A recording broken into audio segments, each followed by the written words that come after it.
Hello students, welcome to जेमा maths and economics classes. जैसे कि आपको पता है कि हमारे यहाँ माइक्रो इकोनॉमिक्स का सेकंड लास्ट चैप्टर है और इस चैप्टर की पार्ट 2 तक वीडियोस अपलोड हो चुकी हैं। अगर आपने पिछले चैप्टर और इस चैप्टर की पार्ट 2 तक वीडियोस नहीं देखी तो जाके देखो, link is given in the description box. And अगर आपने मेरे चैनल को सब्सक्राइब नहीं किया तो कर लो, क्योंकि आपको सेशन के साथ PDF का लिंक भी डिस्क्रिप्शन बॉक्स में मिलेगा। बिफोर स्टार्टिंग द सेशन को स्टार्ट करने से पहले आप मेरी वीडियो को लाइक कर दो। इस सेशन में हम डिस्कस करेंगे law of supply. Law of supply क्या होता है? लॉ ऑफ सप्लाई हमें बताता है कि जो सेलर है कितना स्टॉक ऑफर करता है सेल करने के लिए किसी प्राइस पर, उसे बोलते हैं लॉ ऑफ सप्लाई। ये हमारा जो हमें ये क्या बताता है कि सेलर सप्लाई बिहेवियर, सेलर का सप्लाई बिहेवियर क्या है गिवन कंडीशंस पे। लॉ ऑफ सप्लाई हमें क्या बताता है कि जो सेलर है कितना स्टॉक ऑफर करता है कमोडिटी का सेल करने के लिए जो मार्केट में प्राइस है उस पर। और ये हमें क्या बताता है? सेलर सप्लाई बिहेवियर, सेलर का बिहेवियर सप्लाई के लिए गिवन कंडीशन पर। It has been observe that, हमने क्या देखा है कि जो सेलर है ज़्यादा सप्लाई कब करेगा? जब प्राइस में राइज होगा।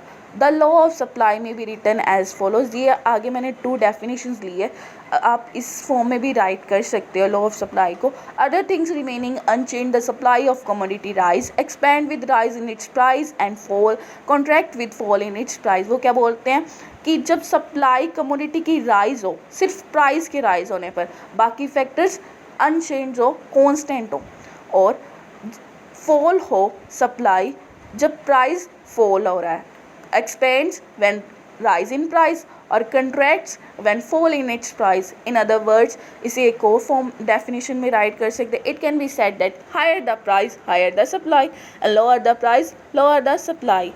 हमने क्या देखा कि जो हमारा लॉ ऑफ सप्लाई है डायरेक्टली वेरी करता है, सप्लाई डायरेक्टली वेरी करता है प्राइस के साथ। जब प्राइस चेंज होता है तो सप्लाई साथ में ही चेंज होता है।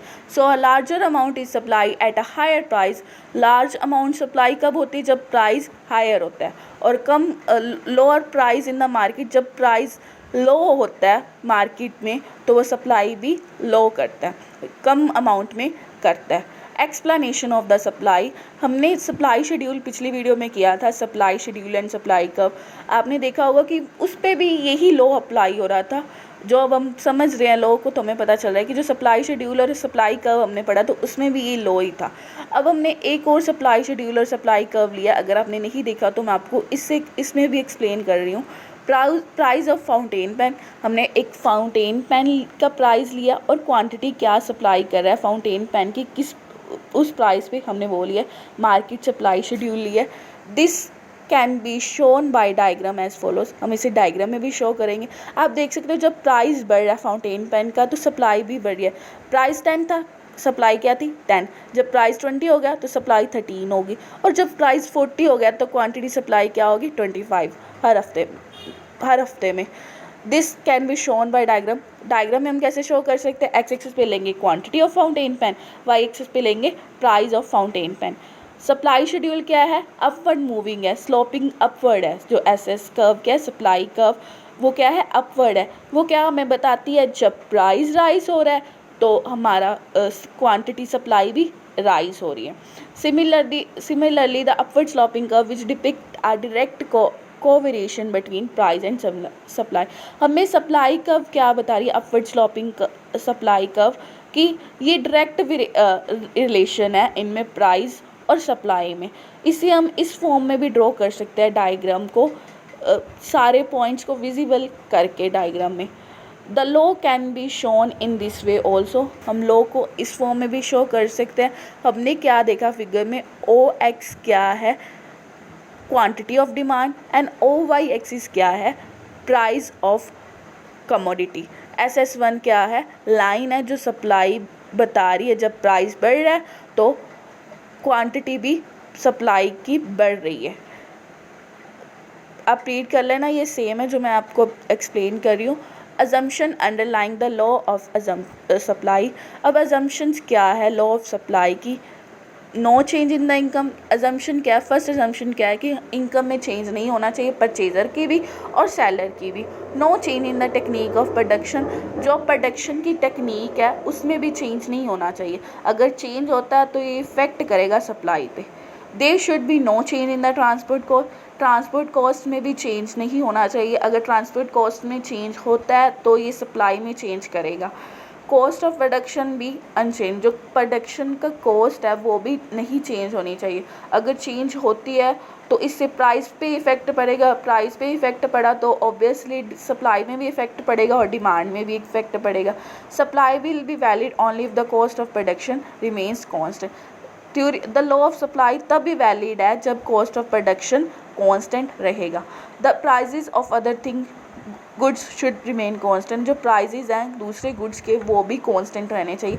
अगर एक दूसरे गुड का प्राइस बढ़ा तो जो सेलर है वो उस गुड को सेल करेगा जिसका प्राइस बढ़ा, उस गुड को नहीं सप्लाई करेगा, उसको को नहीं सप्लाई करेगा जिसका प्राइस कांस्टेंट रहा या ना बढ़ा।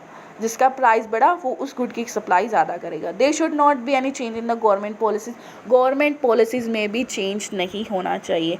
जैसे गवर्नमेंट पॉलिसीज़ क्या होती है, टैक्सेशन, जो टैक्स बढ़ा दिया जाता है या कम कर दिया जाता है उसमें भी चेंज नहीं होना चाहिए। अगर टैक्सेशन ज़्यादा होगी तो कॉस्ट ऑफ प्रोडक्शन ज़्यादा होगी, कॉस्ट ऑफ प्रोडक्शन ज़्यादा होगी तो वो उसका प्राइस ज़्यादा रखेगा, जिससे सप्लाई में भी इफ़ेक्ट पड़ेगा, दूसरे गुड्स की भी सप्लाई में इफ़ेक्ट पड़ेगा। इसलिए जो हमारा गवर्नमेंट पॉलिसीज़ में चेंज नहीं होना चाहिए। एक्सेप्शंस क्या है लॉ ऑफ सप्लाई की, कब ये बैकवर्ड होता है सप्लाई का। एक्सपेक्टेशन अबाउट फ्यूचर प्राइस, अगर हम सोच रहे हैं कि फ्यूचर में प्राइस बढ़ेगा तो हम क्या करेंगे, जो हमारे पास कमोडिटी है उसको स्टॉक करना स्टार्ट कर देंगे कि ताकि हम फ्यूचर में से सेल करें जिससे हमें प्रॉफिट हो, जिससे अब प्रेजेंट की इनकम में जो सेलर के उस पर इफ़ेक्ट पड़ेगा। ये हमारी एग्जेप्शंस है फ्यूचर प्राइस की। अब supply of labour, supply of labour क्या है कि हमें पता है कि फ्यूचर में जो लेबर का वेज रेट है, जो उसकी वेज रेट है वो फॉल होगा, तो हम क्या करेंगे, अभी लेबर कम लगाएंगे, आगे फ्यूचर में लेबर ज़्यादा लगाएंगे, लेकिन जो प्रेजेंट में हमें इफ़ेक्ट पड़ेगा प्रोडक्शन में वो हम नहीं पूरा कर पाएंगे। अगर हमें पता चलता है, हमारा एक्सपेक्ट करते हैं कि फ्यूचर में प्राइस रेट बढ़ जाएगा तो अभी हम लेबर लगा देंगे, पर हमारे पास उतनी टेक्निक नहीं होगी जिस पे वो लेबर लग पाएगी, इसलिए हमारी जो इनकम है वो ज़्यादा वेस्ट ही होगी अगर हम ज़्यादा एम्प्लॉय कर देंगे लेबर्स को और हमारे पास टेक्निक होगी नहीं इतनी। सो ये एग्जेम्पशंस हैं लॉ ऑफ सप्लाई की। Hope so you understand all the topic. Please like, share, comment and subscribe my channel. Don't forget to press the bell icon